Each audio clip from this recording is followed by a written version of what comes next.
being a parent with 2 under 2 sick is like an Olympic sport I did not train or sign up for. Hello everyone, welcome back to my channel. It is a great day to have a great day. I feel like that's just kind of been my motivational quote lately, is just trying to make every day a good day. When you are in chronic pain and you have chronic illnesses, just finding the little bit of joy in your life, in the moments, in just everything has just really made such a difference in my life the last couple months. I think the big thing that I've been focusing on is if you wait to live your life when you feel better, you're never gonna live it. I've just been trying to find happiness and joy in every moment, every day. If you saw my last video, you know that I have been through the ringer as far as healthcare stuff goes this last decade. And this video, I just really wanted to kind of give you guys just a raw chit chat update on, you know, what's happened since then. I kind of left you guys hanging, you know, what was next in my journey.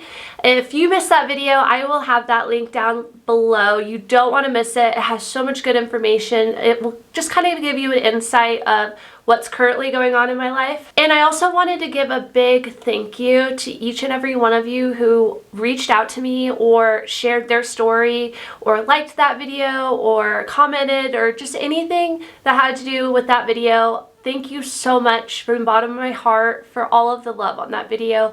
I connected with so many of you, and I didn't realize how many people have gone through or are currently going through those same hard situations that I've been through. And it just honestly brought this sense of community that I've been looking for and that I needed, and I've been missing the last decade. So thank you for everyone who reached out. Again, it means so much to me. And if you are new here, I am currently walking through a bunch of health situations, and I have von Willebrand's disease, I have celiac disease, I have anxiety right now, depression, and I've struggled with eating disorders and addictions, and you know, been through surgeries and been in the ER and hospital like more times than I can count. And I am just on the journey to healing and figuring out what is going on with my gut right now.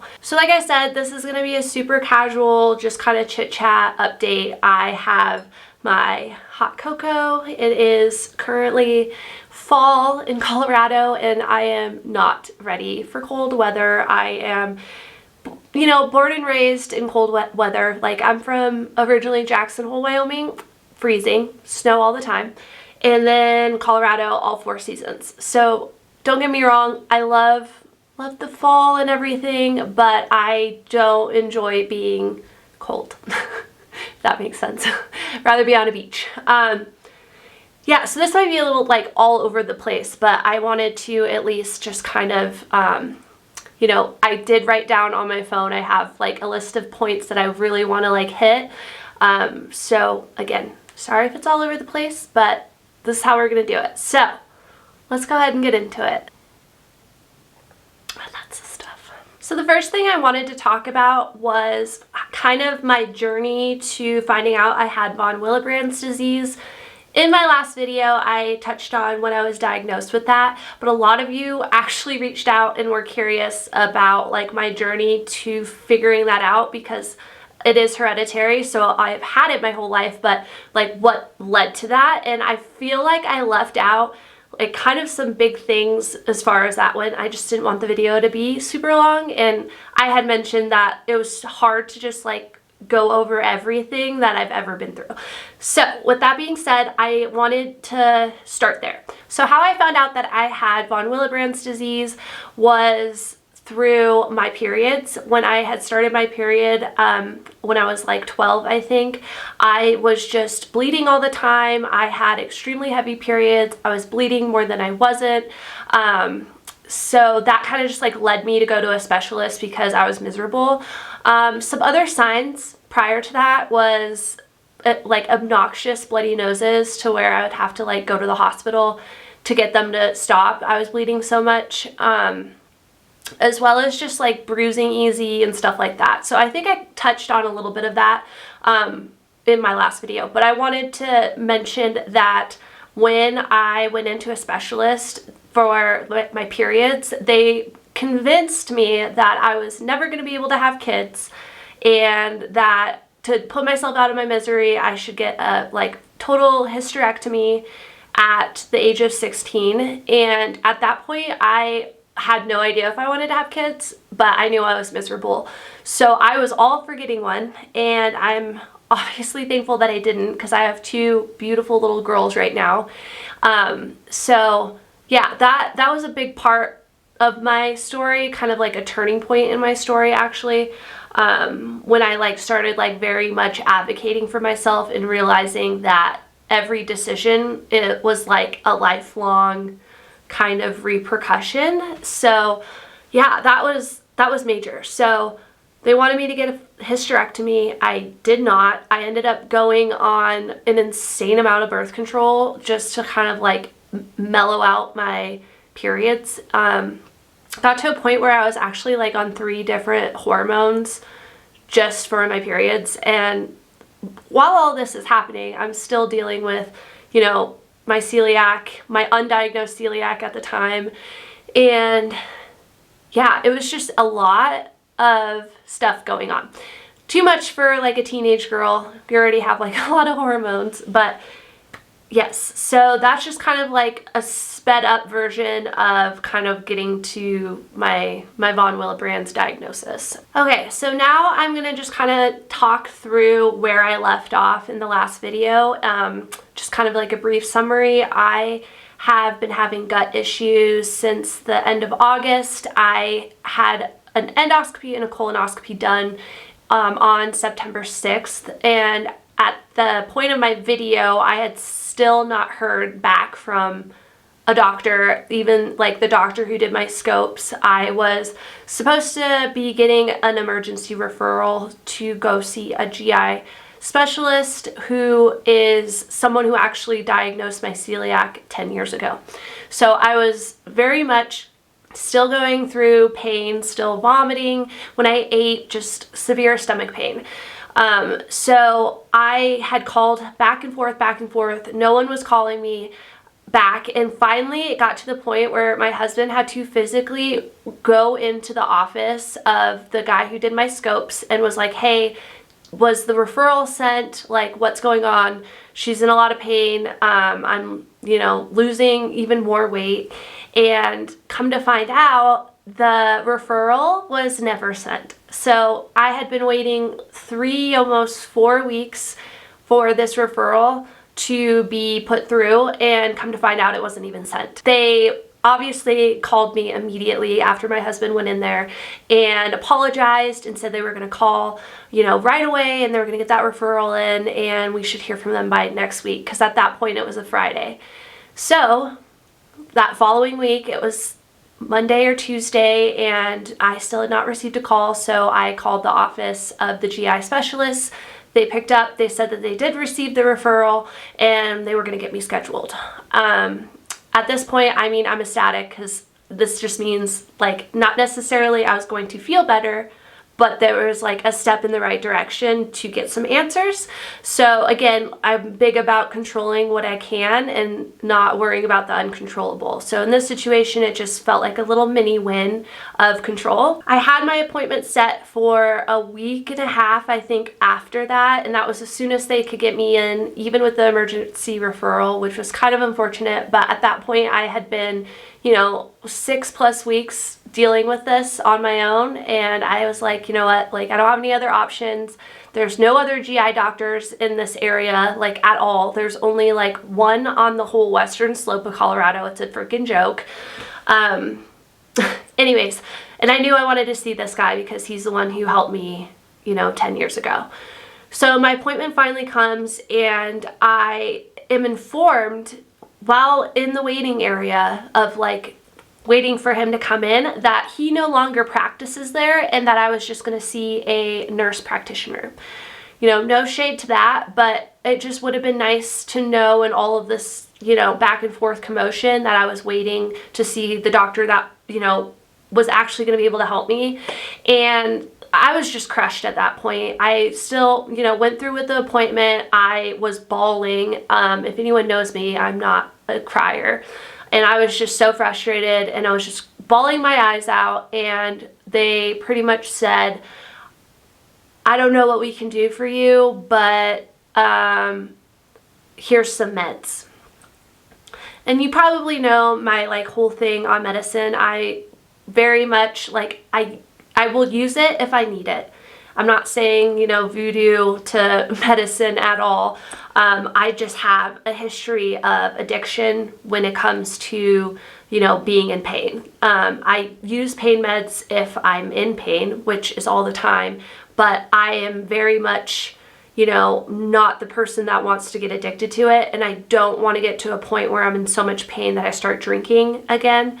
And I'm proud to say that I have not resorted to getting wasted every night, and I have not been on a narcotic in, like a really long time. So I'm staying strong in that. I'm just feeling all the pain. I'm feeling everything through this process, and it's hard, but I know for my mental and physical health that I don't want to be in a place where I have to rely on medicine right now.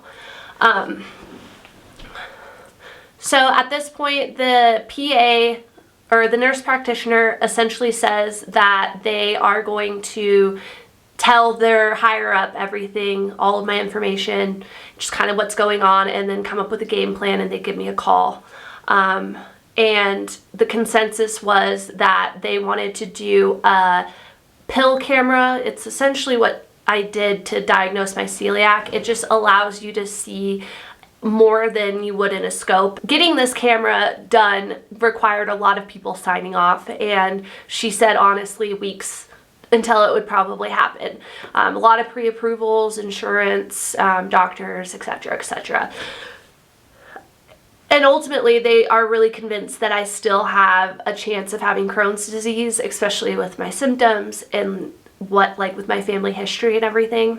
So at this point, you know, I'm thankful that, you know, we kind of have something moving forward, but at the same time, I couldn't have any relief in the short term. We didn't really have any immediate answers, and I was given this option of getting, you know, this camera thing done, you know, possibly weeks out. And at this point, you know, and still I am in a lot of pain. I'm not able to keep food down. I am just kind of a shell of a person. Again, reference my last video. I have all of my symptoms in that video. So the next day after I went to that appointment, I was feeling, you know, super discouraged and like very low, like depression wise and anxiety wise, because I was realizing that my control of the uncontrollable was creeping in.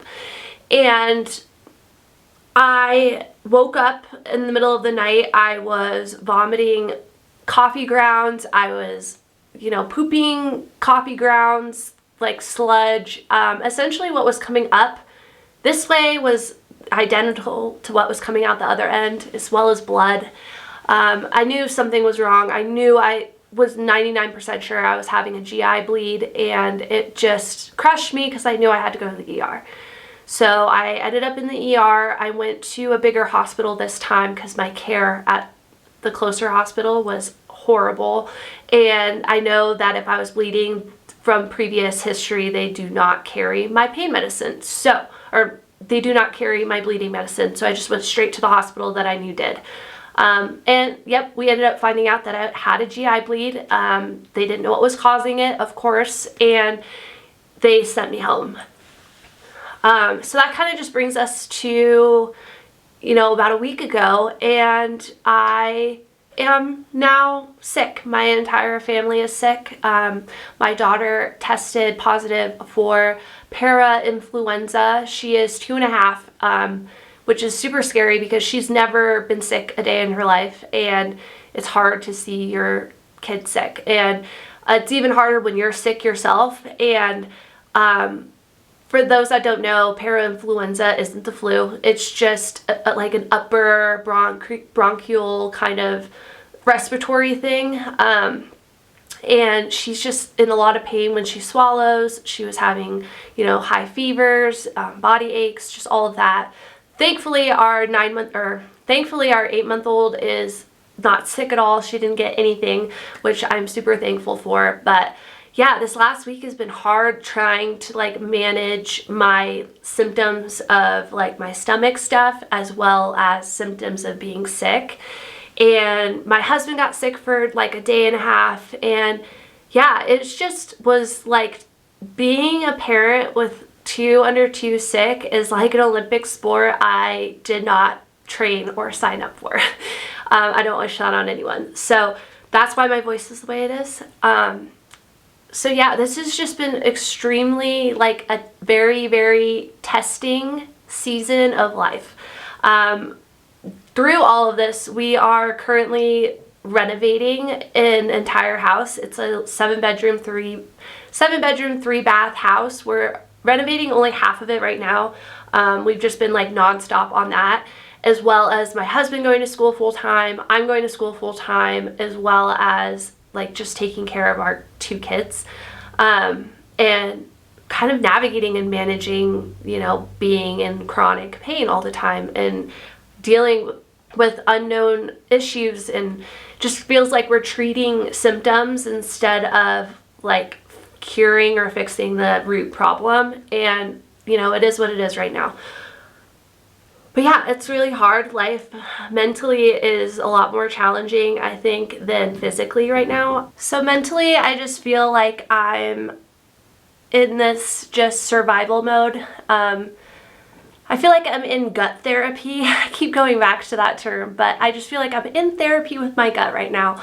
That I am, honestly, I was following the autoimmune protocol diet, and to a degree I am. I actually had filmed a kind of what I eat in a day on it, and I don't know, if you don't follow me on Instagram, I'll have my handle on the screen, but over there I had kind of shared my hesitation of posting it because, if I'm being honest, I didn't want it to send the wrong message, because I felt like I had to force myself to eat for that video. And honestly, I just felt like I vomited after every meal that I ate, and I didn't want someone to see what little portions I was eating and think that that was okay, because it's not.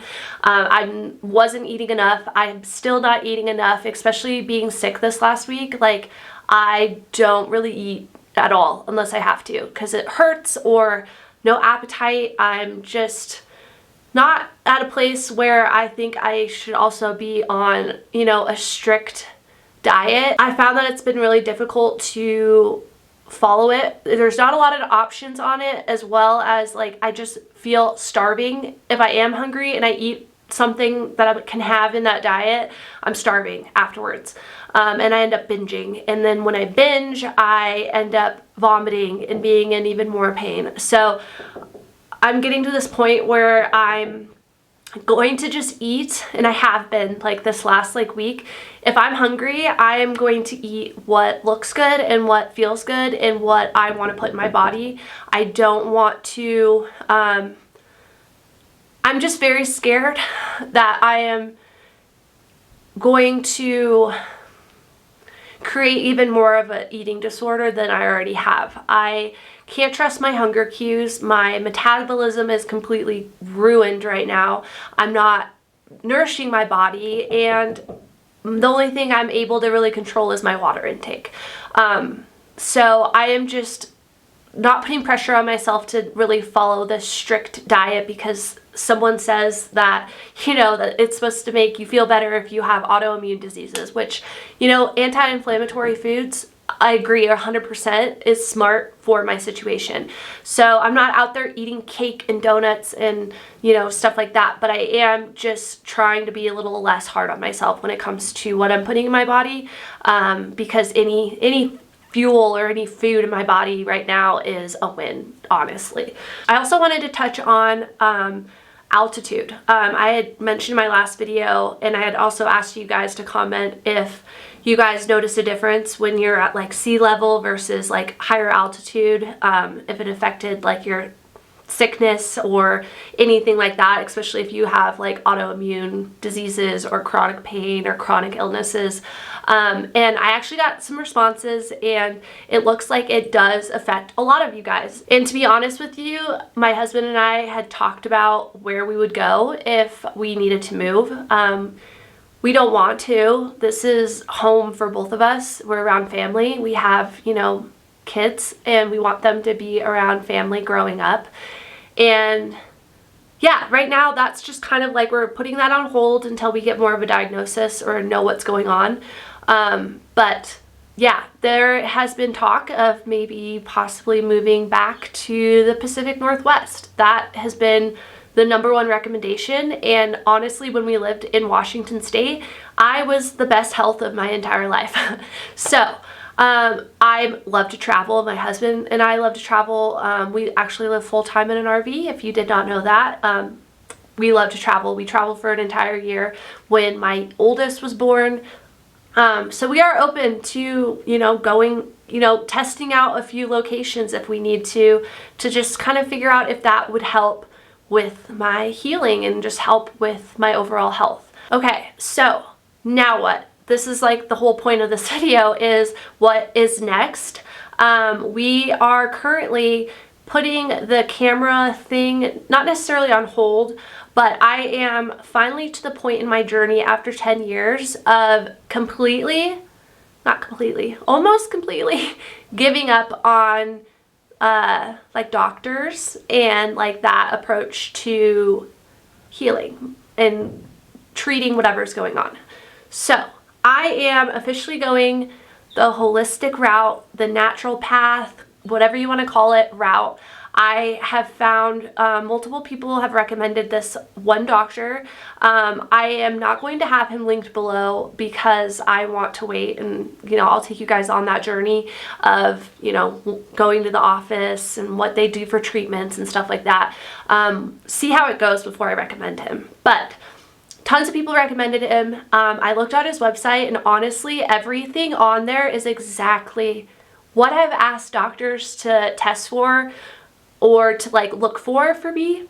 And they like literally do it all. And they even specialize in autoimmune diseases, and they're really like adamant about finding the root cause of stuff instead of slapping on a band-aid and just treating symptoms. So I am not normally the type that really buys into that stuff, but to be honest with you, after reading like reviews as well as just seeing what they offer, that is the route that I want to go. And insurance doesn't cover it, so it is going to cost a pretty penny out of pocket. But at this point, investing in my health and investing in me feeling better is, you know, you can't put a price tag on that. So a few things that I plan on getting tested is a full allergy panel. They offer like this insane, like test everything under the sun allergy panel to just kind of get more of an idea of, is there other stuff I'm allergic to that I'm eating? Or, you know, I feel like that could really just open my eyes to,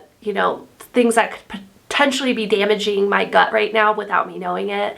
And they also check your hormone imbalance, especially after having 2 babies back to back. My hormones are more than likely all over the board.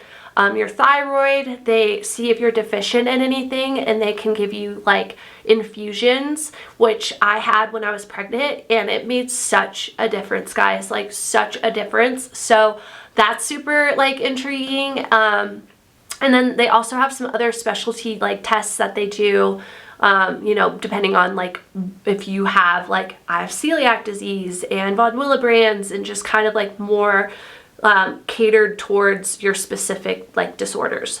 Yeah, I don't have an appointment as of right now. I am sick. I am currently not wanting to go down that route until I'm fully healed from being sick, because I don't want to just like confuse symptoms or confuse, you know, what my body is currently going through with what has been going on, if that makes sense. So I am super excited. I am going to ask them if I can, you know, film the whole process. I would love to just like be able to take the camera in and show you guys like what's happening in real time versus trying to like sit down and tell you guys 2 weeks of information at a time like I am right now. Comment down below if you've had any luck with like holistic doctors or anything like that. I did talk about in my last video how I've been trying to like take like collagen and different like supplements and stuff, and honestly I have put that on hold only because one, I'm sick, and two, I have not been able to keep them down, and I just don't want to continuously throw things up. It's just kind of pointless. So again, I just wanted to thank all of you who are, made it through this video and are sticking around to go through this healing journey with me. And I'm super excited to see what is next. I'm really excited to see what, the holistic doctor might be able to do to help, and hopefully get one step closer to not necessarily a diagnosis, but just to healing. I'm ready to feel better. I'm ready to just be able to go head first into, rebuilding my life a little bit. I feel like I'm just barely staying afloat, and I just, really want to have that energy and that, drive for life again. And, yeah, I'm just accepting the season that I'm in, and I'm giving myself grace, and I'm not, putting too much pressure on myself to be able to do it all right now. And that's okay. That's why, you have the support system to support you through challenges and through these seasons of life. And yeah, just remember to, live for the moments, and don't wait to live your life when you feel better, because you'll never live it. I think that is just pure gold. Yeah, don't forget to subscribe. Make sure you're following me over on Instagram. I try and share as much as I can over there. I'm not super active right now just because I am, going through a lot, and I just don't have the words right now. I can say them in a YouTube video, but typing them out is just not the easiest thing for me right now. So yeah, make sure you're subscribed, and I'll see you guys in the next one. Bye!